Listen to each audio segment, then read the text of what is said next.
UP में होने वाले विधानसभा चुनाव से पहले समाजवादी पार्टी के अध्यक्ष अखिलेश यादव माहौल बनाना शुरू कर चुके हैं। उन्होंने अब कन्नौज का रुख किया है। कभी समाजवादी पार्टी का गढ़ रहा कन्नौज अब कुछ समय से समाजवादी पार्टी के साथ नहीं है।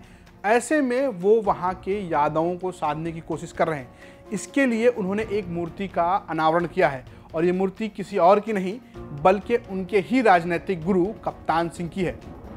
नमस्कार, मैं हूं रजत सिंह और ये है यूपी तक।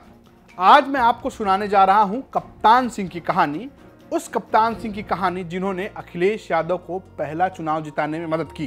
कप्तान सिंह का जन्म इत्र नगरी कहे जाने कन्नौज के पास विधानसभा छिबरामऊ के एक छोटे से गांव ब्राहिमपुर में हुआ। दरअसल उस समय में शिक्षा को लेकर इतनी जागरूकता नहीं हुआ करती थी, लेकिन कप्तान सिंह का परिवार संपन्न था और उनके पिताजी चाहते थे कि वो पढ़ें।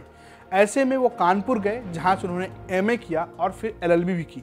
पढ़ाई करने के बाद वो प्रतियोगी परीक्षा पास करके कप्तान सिंह चकबंदी सीईओ बन गए। लेकिन उनका परिवार चूंकि संपन्न था तो वो नहीं चाहता था कि वो नौकरी करे। पिता और दादा के जिद के आगे झुकना पड़ा उन्हें और उन्होंने नौकरी छोड़ दी।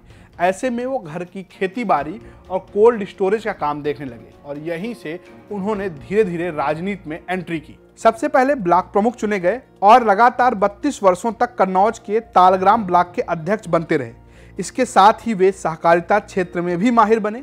वे लगातार डायरेक्टर चुने गए। फिर 1989 में विधानसभा का टिकट मिला और छिबरामऊ से जीतकर विधानसभा पहुंचे। इसके बाद वह सपा के जिलाध्यक्ष बने। 1993 में वापस विधानसभा का टिकट मिला और विधानसभा पहुंचे। साल 2007 में वो अपने बेटे अरविंद यादव को भी विधानसभा का टिकट दिलवाया। अब आते हैं उस कहानी पर कि कैसे अखिलेश यादव को पहले चुनाव में कप्तान सिंह ने मदद की, या ये कहें कि वो उनके राजनीतिक गुरु बने। दरअसल जब अखिलेश पार्टी में और पॉलिटिक्स में एंट्री चाहते थे तब उनको विरोध का सामना करना पड़ रहा था। उस वक्त 3 लोगों का आशीर्वाद उनको मिला। एक होरीलाल यादव, दूसरे बाबूराम मिश्रा और तीसरे स्वर्गीय कप्तान सिंह। अखिलेश कहते हैं कि जब मैं चुनाव के दौरान रात में उनके कोल्ड स्टोरेज पर रुकता था तो वे किस्से और कहानियों के जरिए मुझे शिक्षित करते थे। जब लोहिया जी ने फर्रुखाबाद से चुनाव लड़ा था तब कप्तान सिंह ने चुनौती दी थी। तब बड़े बड़े नेताओं ने कप्तान सिंह को समझाया, लेकिन वे सिद्धांत पर अडिग रहे और नहीं माने। अखिलेश यादव ये भी बताते हैं कि उस समय जब वो चुनाव लड़ना चाहते थे तब टिकट फाइनल नहीं था और कप्तान सिंह बीमार थे। उन्होंने कप्तान सिंह से बात की। कप्तान सिंह के कहने पर ही अखिलेश यादव को टिकट दिया गया। बीमार होने के बावजूद भी कप्तान सिंह लगातार प्रचार करते रहे और चुनाव जिताकर अखिलेश यादव को सदन में भेजा। यही नहीं, कन्नौज जो है वो अखिलेश यादव का गढ़ भी बना और आगे चलकर उनकी पत्नी डिंपल यादव भी वहां से चुनाव लड़ी। ये खबर आपके लिए रिपोर्ट की है हमारे सहयोगी नीरज श्रीवास्तव ने।